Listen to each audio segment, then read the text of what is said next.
ہم نے ان لوگوں کی اسی طرح آزمائش کی ہے جس طرح باغ والوں کی آزمائش کی تھی جب انہوں نے قسمیں کھا کھا کر کہا کہ صبح ہوتے ہوتے ہم اس کا میوہ توڑ لیں گے اور انشاءاللہ نہ کہا. سو وہ ابھی سو ہی رہے تھے کہ تمہارے پروردگار کی طرف سے راتوں رات اس پر ایک آفت پھر گئی تو وہ ایسا ہو گیا جیسے کٹی ہوئی کھیتی. پھر جب صبح ہوئی تو وہ لوگ ایک دوسرے کو پکارنے لگے کہ اگر تم کو کاٹنا ہے تو اپنی کھیتی پر سویرے ہی جا پہنچو. سو وہ چل پڑے اور آپس میں چپکے کہتے جاتے تھے کہ آج وہاں تمہارے پاس کوئی فقیر نہ آنے پائے، اور کوشش کے ساتھ سویرے ہی جا پہنچے گویا پیداوار پر قادر ہیں. پھر جب انہوں نے باغ کو دیکھا تو ویران، کہنے لگے کہ ہم رستہ بھول گئے ہیں.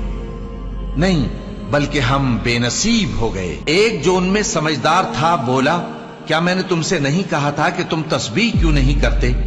دوسرے کہنے لگے کہ ہمارا پروردگار پاک ہے، بے شک ہم ہی قصوروار تھے.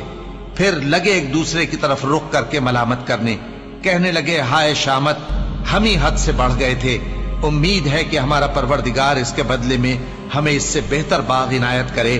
ہم اپنے پروردگار کی طرف رجوع کرتے ہیں. دیکھو عذاب یوں ہوتا ہے اور آخرت کا عذاب سب سے بڑھ کر ہوگا.